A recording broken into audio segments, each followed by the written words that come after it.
All right, here with Maury head football coach Dyrri McCain, getting ready for the 2019 campaign. And another college football prospect, he had C.J. Beasley a few weeks back commit to Virginia Tech, and then today it's Darian Varner, the defensive lineman, committed to Temple. We'll see when the other guys like Tyshawn Granger, Deshaun Peele, and KeAndre Lambert, the superstar for them, make their decisions. But first off, let's talk about Darian, Coach. I think he's a neat story. We documented up on Virginia Preps about he had the flu a couple games in the playoffs. He had his breakout season. Got to be excited for him to go to a school like Temple, AAC, and get a chance to play some big college football. Yeah, I'm proud of him, man. He's worked his tail off from day one he got here. I think that he saw there's a little bit more work that he needed to do when he got here, and academically, not that he was bad, but just the way we do things around here, we expect excellence. So I think that that turn up in academics, that turn up out there on the field, conditioning and stuff, something that he's never been a part of or seen. But the way he's attacked it in all ends has basically got him to the spot that he's in now. Yeah, I think a couple of years ago, and I just touched on it with him, about it was kind of a question of what is he? You knew he was a football player on the rise, but is he a DN? Is he a D tackle? Is he a linebacker? He said they're planning on playing him at 3 tech at Temple. When you break down schools that he's looking at and what they do defensively, schematically, what you guys do, and then Temple, kind of tell us the situation and how he projects for them in your eyes. I think it's the right fit. I think Temple's the right fit. We put Darian at 3 tech. We had him at end a couple times last year, and then we figured out. I mean, we knew he was end or a 3 tech, but it's more of a 3 tech. He's very explosive. Has some good intangibles. Obviously, has some good talent. But looking at Temple and what they do, the coaches there and the D-line coach, he's actually coached a couple guys who I watched. Or myself and Darian have watched film on the guys that he coached previously, and you can see like their film and his film looking like a match.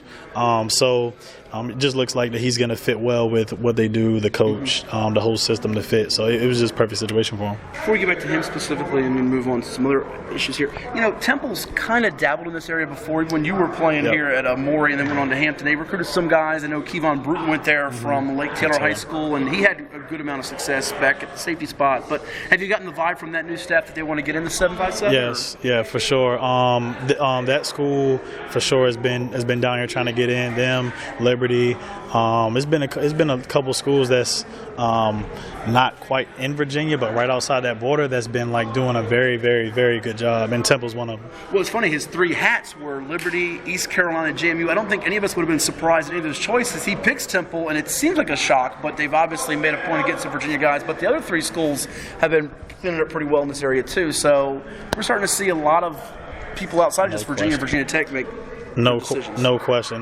And I love it. And I love it just because it's more opportunities than guys just, seeing just what's here, just seeing Norfolk State and Hampton. Not to say that there's anything bad, but just for them to be able to get something outside of what they normally see. I love for my guys to stay in state. I love for Virginia local guys to stay in state. But at the end of the day, it's their decision and their future. A couple more before we let you run. And you look at Darian's game. Some people will say, "Oh, this guy's got senioritis. He's made the commitment." Don't worry about that with him? Not at all. Just because I won't allow that. And the coaching staff won't allow that. So I think they know, like, even though they're being recruited, and you got guys like KeAndre, who's a star, and CJ, and all these guys that are getting all this attention, they know that there's still business to take care of. So if you want to succeed at the next level, you got to take care of your business 24/7, and I don't worry about him getting that at all. Let's update Lambert. You mentioned him, and then you guys were just down at Powerade 7-on-7. I know you got some good competition down there with some great teams. Vance with Glenwood Fairview used to coach Indian River. Oscar Smith was down there with new coach Chris Scott. What that experience was like, and then KeAndre, he's been all over the country. It seems like whether it be Rivals, the opening, he's really shown that he's the best of the best receiver. Yeah, being I guess I'll start with the team. I was going to Powerade, good experience. I think we learned a lot about ourselves as a team.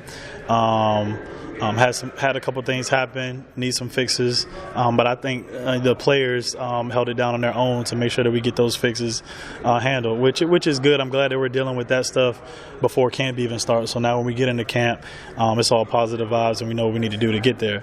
And with KeAndre, yeah, he's been all over the world and the country, man.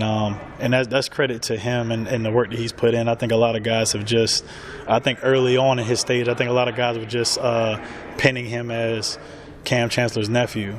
And I think now he's known as KeAndre Lambert instead of that. I think people still try to put that in there, but I'm proud of what he's been doing. I'm proud of the man he's become. I'm proud of the athlete, the work, the time, and everything that he's put in to be able to do that for himself. We've made the comment already that he might be, or Cam might be saying that I'm KeAndre Lambert's uncle pretty soon at the rate he's going, right? That's what it's looking like. He doesn't seem like he's in a rush to decide to take it into the senior season, and you're okay with that? Not a distraction at all? No. To be honest with all of them, I really leave it up to them. I do a good job, or at least I try to do a good job of guiding them and letting them know, hey, this is going on at that school, this is going on at that school, and try to help them out here and there. But I'm never going to force them to say, hey, you need to do it here, you need to do it now, you need to do it tomorrow. That's their decision. I want them to make sure that they're making a decision that they can live with and not, me making a decision for them or their parents making a decision for them. So Darian made his today. He felt comfortable with doing it, so he made it. And KeAndre is taking his time with it and not making any time soon. So I'm completely fine with it. And just a plethora of great options, whether it's Clemson, Penn State, Ohio State, Virginia Tech, or somebody else. Lastly, and I appreciate your time, Coach, we touched on this a little bit last time, not running from big expectations. You guys are going to be one of the better teams in the area, if not the best team in the area. Who knows? We'll see.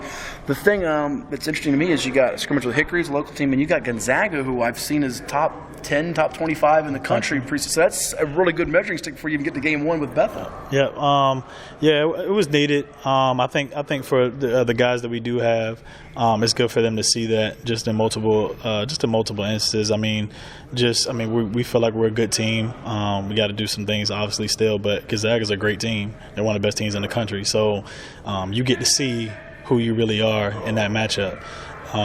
So with having guys we have guys, and I know they have guys. So it should be a good little matchup, good little work for us, and then we'll get to Hickory, and then it should get us ready for Bethel. But like I said, in all ends, it'll get us ready for the late playoff run with a team like that we're going to play. And then also, like when these guys leave off to college, these are the same kids that are going to be lining up against 24/7. So some of those guys that have college aspirations and have college offers or college commitments, they're going to see what they're going to be facing on a daily basis. So it works out in all ends. You get to see a good program. You get to go to a good stadium, good city. So just the whole experience of it in the competition is just great vibe. Well, thank you so much. It should be an exciting year for the Maury Commodores in 2019, and we'll be seeing you soon. Yep.